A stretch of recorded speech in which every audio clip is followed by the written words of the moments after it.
Hello लोगोफोर नोंथांमोनखौ बर' इनफ'टेक YouTube चेनेलाव बरायनानै लाग्रोनाय जाबाय। दिनै आङो नोंथांमोननि थाखाय मोनसे गोदान भिडिअ लानानै फैनाय जादों। भिडिअनि जाहैबाय नोंथांमोननि दाखालि जानाखि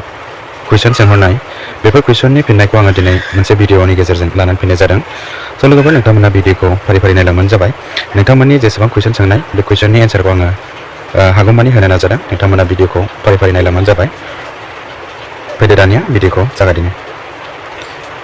बुरुन लेपसाक बिथाङा सोंहरदों बे कार्ड अफ मार्कखौ मा माखौ लाना जादों?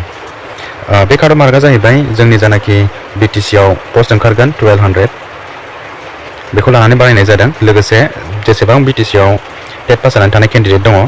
मथा-मथि जोंनाव 12,000 दङ LP UP ओमफ्राय दा बेवहाय गोबां साख्रि मावनाय बिथांमोनाबो टेट पास जादों। दा आरो जायनाखि बिथांमोना साख्रि मावनाय बिसोरखौ जोङो दानोब्ला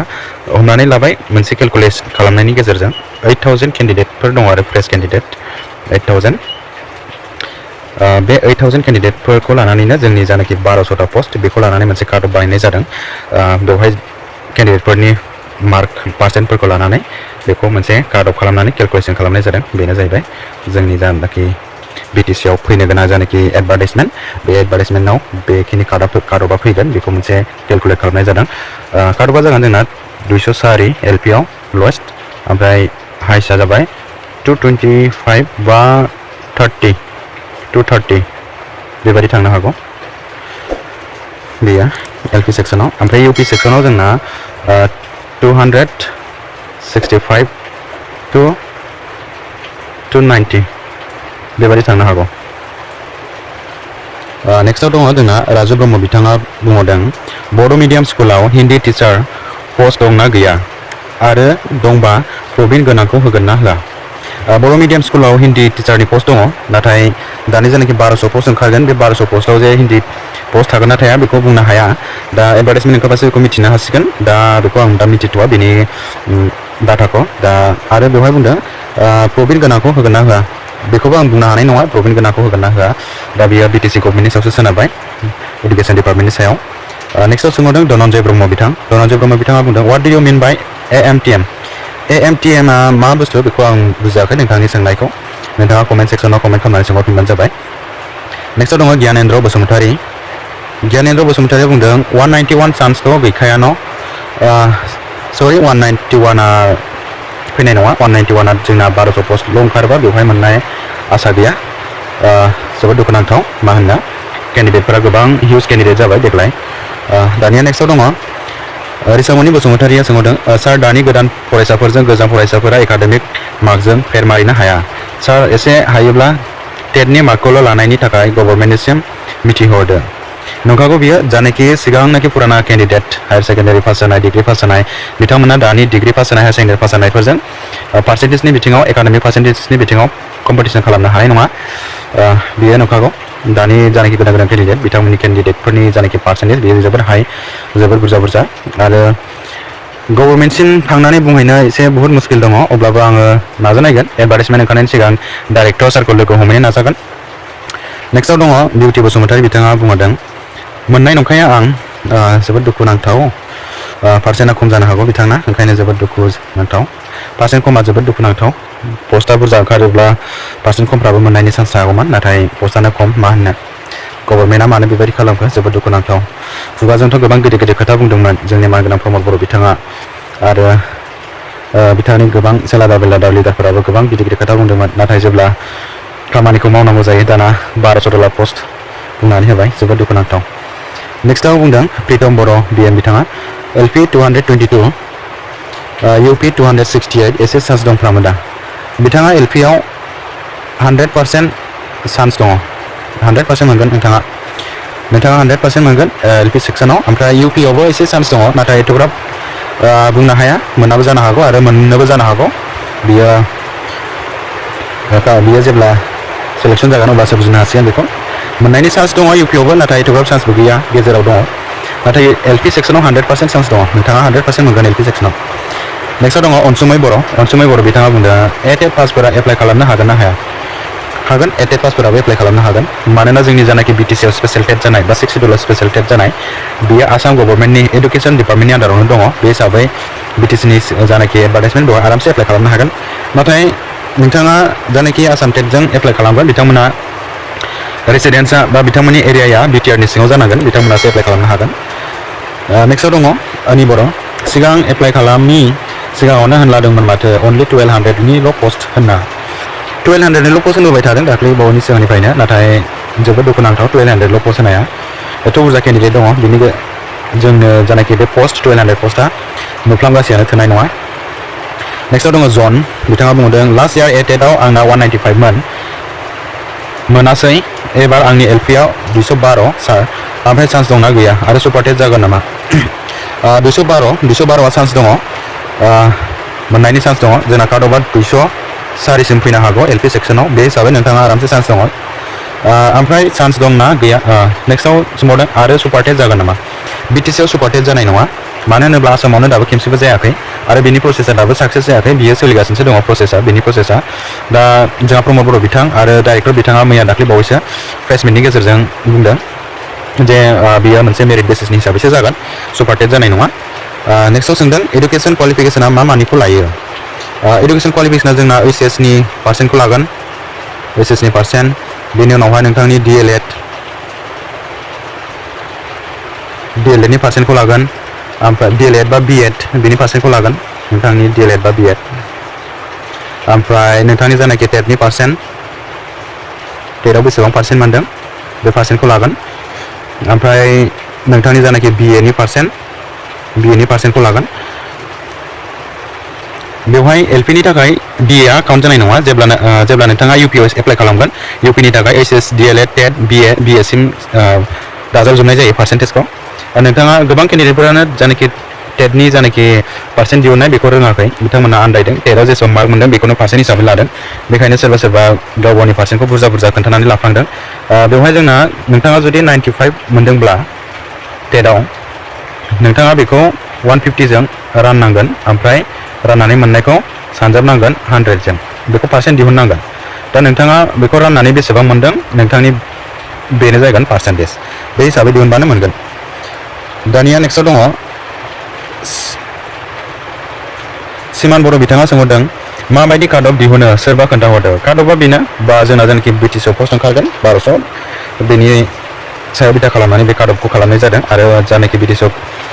टेट पास जानानै थानाय केन्डिडेट बेखौ लानानै खालामनाय जादों पियर मुकबां बिथाङा बुंदों मेक्सिमाम 195 लयेस्ट 180 ग्यारेन्टि बिथांनि जानाखि बे काट अफ खालामनाय बे काट अफ खालामनायाव फैनाय नङा एथ' बुरजा केन्डिडेटआव बेल' फैनाय नङा आरो गोबां गोदान केन्डिडेट फैबाय जानाखि गोदान केन्डिडेटफोरनि पार्सेन्टेजफ्रा गोबां बुरजा बे हिसाबै जोंना 200नि गाहायावनो फैनाय नंखाया एलपिआव बे एसेल' 1200 पस्टआव नेक्स्टआव बुंदों आरकांग्ले अफिसियेला इउजलेस गभर्नमेन्ट अनलि वर्ड दुखुनांथाव गभर्नमेन्टआ अनलि जोंना खुगाल' बाहायो नाथाय खामानियाव मोगथाङाव मावनो हाया सिगाङाव बुंदोंमोन आसाम टेट पास जानानै थानाय केन्डिडेटफोरखौ रिक्वायरमेन्ट होबाबो बिटिसिआव पस्टआनो फिलआप जानाय नङा ओंखायनो बिटिसिआव टेट लानांगौ होननानै बुंदोंमोन दा टेट जाबाय 12,000 केन्डिडेटआबो पास जाबाय दा 12,000 केन्डिडेटफोरखौ नि थाखाय अनलि 1200टा पस्ट दिहुननानै होबाय जोबोद लासिं जोबोद लाजिथाव आरो दुखुनांथावबो मोनसे पस्टनि एगेन्स्टआव जोंना 100 जन केन्डिडेट थायो 100टा पस्टनि थाखाय 1000 जन केन्डिडेट जोबोद लाजिथाव मोनसे डिस्ट्रिक्टनि थाखायनो बे पस्टआ थोवा मा होननो नेक्स्टआव सोंदों जोंना मिस्टार नब'दि बिथाङा बर' मिडियामाव फरायनायफोरखौ फार्स्ट प्रिफारेन्स होगोन ना होआ आंनाव 182 जायो अन्नानै खिन्थाहर जों बर' रावखौनो आंगो राव होननानै बर'आवनो फरायबोबाय बा बर' मिडियामाव फरायनायखौ एसे प्रिफारेन्स होनांगोन जोबोद दुखुनांथाव बर' मिडियामाव फरायनाय केन्डिडेटफोरखौ फार्स्ट प्रिफारेन्स होगोन बे मालाबाबो जानो हाया होनाय नङा बेयो सिगांबो जायाखै आरो दाबो जानाय नङा आसामावबो दाख्लै 9000 टिचार रिक्रुटमेन्ट जालांबाय आरो सेकेन्डआव 5000 बेवहाय बेबायदि खालामाखै इंलिश मिडियामनि जानाखि केन्डिडेट बिथांमोना जुदि टेटआव बर' साबजेक्ट लानानै एग्जामाव पास जादोंब्ला बिथांमोना बर' मिडियाम स्कुलावनो साख्रि मोनदों आरो दा एपइन्टमेन्ट लानानैबो साख्रि मावगासिनो दं गोबां केन्डिडेटफ्रा दुखुनांथाव बर' मिडियाम फरायनायखौ फार्स्ट प्रिफारेन्स होयोब्ला साबसिन जायोमोन मानो होनोब्ला बर' मिडियाम फरायसालिखौ बिथांमोनानो बर' मिडियामाव फरायनानै फोथांनानै लाखिदों दा इंलिश मिडियामाव फरायनायाथ' बर' मिडियाम स्कुलखौ फोथांनानै लाखियाखै होननानैनो बुंजायो मानो होनोब्ला मिडियामाव स्टुडेन्ट थाब्लासो फरायसालियाव स्टुडेन्ट थाब्लासो फोरोंगिरि थागोन फोरोंगिरि थाब्लासो फरायसालिया थांना थागोन दा बे हिसाबै बर' मिडियामाव जायनाखि फरायदोंमोन आरो बिसोरनि थाखाय फार्स्ट प्रिफारेन्स होयोबा साबसिन जायोमोन गभर्नमेन्टआव बेफोरनि सायाव नोजोर लाखियोबा मोजां जायो दा बेबायदि खालामब्लासो बर' मिडियाम स्कुला थांनानै थागोन नङाबालाय बोरै बर' मिडियाम थांनानै थानो हानो इंलिश मिडियामाव फरायगोन गोबां गुबुन मिडियामाव फरायगोन ओमफ्राय बर' मिडियामाव साख्रि लाफैगोन बोरै जानो बेबायदिनो साख्रिखौ मावगोन बर' मिडियामाव फरायगोन इंलिश मिडियामाव बोरै थांनानै थानो बर' मिडियामनि स्कुला साख्रिनि थाखायल' अब्ला बर' मिडियाम स्कुलखौ नांगौ जायोब्ला बोरै थांनानै थानो नेक्स्टआव दङ राजू गोपाल साहा बुंदों number of post of Hindi medium Hindi medium post মই এতিয়ালৈকে ডাটাটো পোৱা নাই যেতিয়া ডাটাটো পাব তেতিয়া মই সোনকালে ভিডিঅ'টো বনাই লৈ আহিম আপুনি অলপ ৱাইট কৰক এইটো বড়ো হিন্দী মিডিয়ামৰ পোষ্টটো মই এতিয়ালৈকে ডাটাটো পোৱা নাই नेक्स्टआव बुंदों I want to say my one paper बिथाङा बबे one paperखौ बुंदों बे one paperखौ आं बुजिनो हायाखै नोंथाङा कमेन्ट सेक्सनाव कमेन्ट खालामनानै सोंहरफिनबानो जाबाय जास्मिन बिथाङा सोंहरदों BTCआ बर'नि न' जाना बोरै खम पस्ट फैयो बेनोथ' जादों खोथाया जोबोद दुखुनांथाव BTCनि बायजोआव जोंना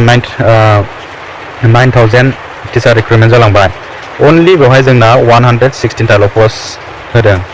आरो बिनि उनाव 5,000 रिक्रुटमेन्ट जालांबाय बेवहाय अनलि 40 फैदों बर' मिडियामाव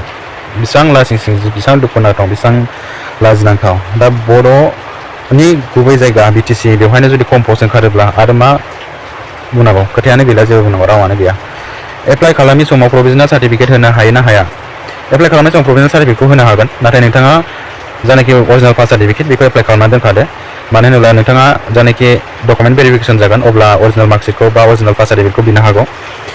नेक्स्टआव बुंदों आसाम टेट पास जानायफ्रानो मोनाखै नंगौ आसाम टेट पास जानायफ्रा गोबां केन्डिडेट दंबावोमोन 5,000 केन्डिडेटफ्रानो दंमोन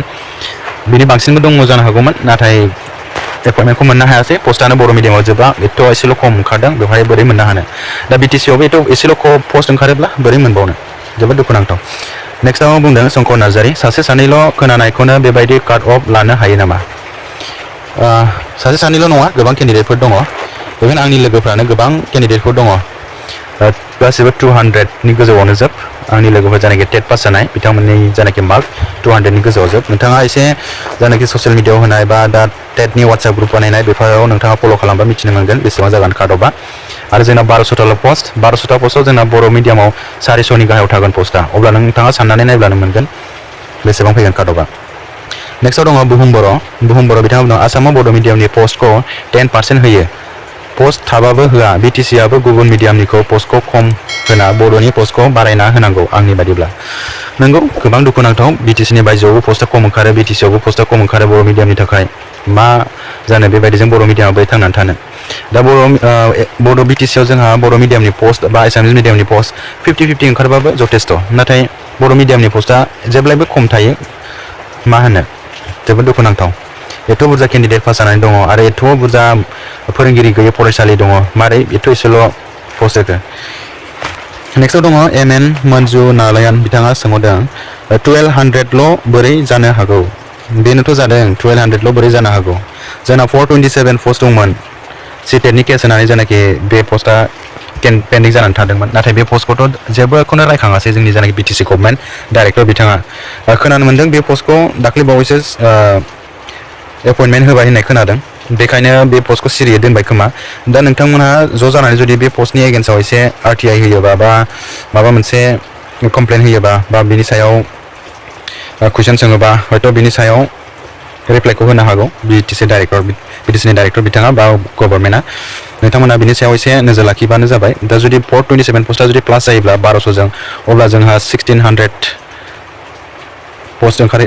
प्लास पस्ट ओंखारहैगोन अब्ला एसे काट अफआ खमायनायनि चान्स थाहैयो दा नेक्स्टआव बुंदों एजे गयारि बिथाङा सोर एपियारिं क्वालिफाइ जादों कमेन्ट प्लिज एपियारिंआव गोबां केन्डिडेटफोर दङ दा बावैनो B.Ed एग्जाम फाइनाल होगासिनो दङ आरो DLEDबो एग्जाम जानो थांगासिनो दङ फाइनाल एग्जाम गोबां केन्डिडेट पास जानानै दङ एपियारिंआव नेक्स्टआव दङ सुप्रिया खाख्लारि बिथाङा बुंदों हिन्दी साबजेक्टनि पस्ट ओंखारा नामा UPआव हिन्दी साबजेक्टनि पस्ट ओंखारगोन ना ओंखारा बेखौ बुंनो हानाय नंला ओंखारनो हागौ एडभार्टाइजमेन्टआवसो नायनांसिगोन एडभार्टाइजमेन्ट ओंखारब्ला नेक्स्टआव बुंदों I love ट्रेभेल बिथाङा सार आंनिया टेट 93 HS 46 BCom 39 DLED 73 टटेल मार्कआ बेसे बड' मिडियाम LP बेवहाय जोंना मनजय बर' बिथाङा हरदों नोंथांनि मार्कआ बेसे जायो बा बेसे पार्सेन्ट जायो बेवहाय नोंथांनिया जुदि LPनिखौ लायोब्ला बेवहाय BA नि मार्कखौ बा BComनि मार्कखौ लानाय नङा आन्डार ग्रेजुवेटनि मार्कखौ लाया बा पार्सेन्टखौ लाया बेवहाय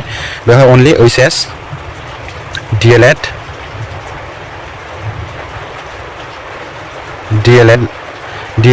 आरो नोंथांनि जानाखि टेटनि पार्सेन्ट बेखौल' लागोन आरो बेवहाय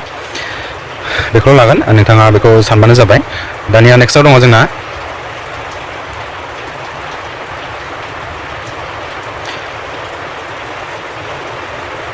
हिमि खाख्लारि बिथाङा बुंदों माथो टेटनि स्करखौल' नायगोन होनना बुंदोंमोनलाय सिगां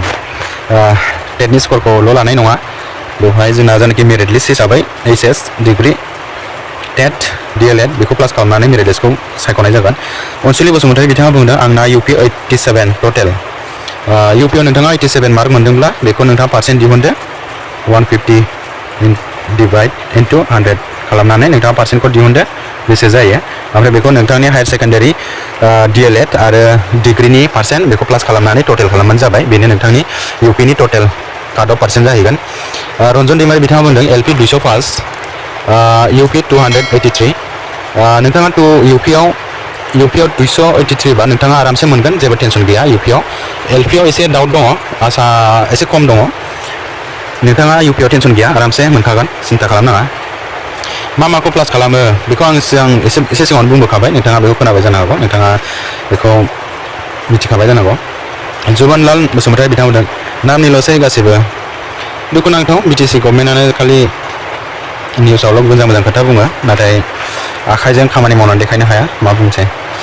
सानसुलि बसुमतारी बिथाङा बुंदों आंना UP 87 टटेल बे थांबायमोन जोंना नेक्स्टआव दङ उदां बसुमतारी बिथाङा बुंदों नोंनि काट अफ मार्कजों सोलिबा I am आउट दा नोंथांनि मार्कआ बेसेबां बेखौथ' आं बोरै बुजिबावनो नोंथाङा मार्कखौ खोन्थाहरोब्ला आं एसे आन्दाज लानो हागौमोन बेथ' जोंना 204 नि खमाव फैनाय नंखाया दुखुनांथाव बियो पस्टआनो खम माथो खालामबावनो नेक्स्टआव बुंदों सिस्टार हाटकला बिथाङा স্যার UP সায়েন্স পোস্ট কেইটাত আছে কেইটা পোস্ট আছে এইটোতো ডাটাটো পোৱা নাই এতিয়ালৈকে মুঠতে এটা ক্যালকুলেশন কৰি এটা আইডিয়া ক'ব পাৰে যে আমাৰ সায়েন্স টিচাৰত এটা মিডিয়াম ওয়াইজ ওলাব সায়েন্স টিচাৰ মিডিয়াম ওয়াইজ বড়ো মিডিয়ামতো ইমান নোলাব বড়ো মিডিয়ামৰ মোটামুটি 10 10 বা 15 10 নহ'লে 15 নহ'লে 10 এনেকুৱা ওলাব বড়ো মিডিয়ামত সায়েন্স টিচাৰৰ পোষ্ট আৰু এছামিজ মিডিয়ামৰ কিমান বা ওলাই এইটো এতিয়ালৈকে গম পোৱা নাই नेक्स्टआव दङ जोंना मिथिंगा मोसाहारि बिथाङा बुंहरदों LP 204 UP 270 एसे आसा दङ 270 सिमाव UP आव मोननायनि एसे चान्स दङ नाथाय अब्लाबो बुंनो हाजोबा एसे मटामटि 50-50 आव दङ नोंथांनि मार्कआ 50-50 मोननायनि फारसेबो दङ मोनैनि फारसेबो दङ नेक्स्टआव दङ जोंना कृष्णा ब्रह्म बिथाङा बुंदों 200 नि एसेल' बारदों आंना 200 नि एसेल' बारदों जोबोद दुखुनांथाव गोबां केन्डिडेटआनो बेबायदिनो 200 नि एसे प्लास 200 नि एसे गाहाय बेबायदि गोबां केन्डिडेट दङ दा जोंना 204 आव जुदि काट अफआ जुदि थाबथानानै थायोब्ला 200 आव थानाय बिथांमोना जोबोद दुखुनांथाव एसेनि थाखाय सेलेक्सनाव एपइन्टमेन्ट मोननाय नङा बिथांमोनहा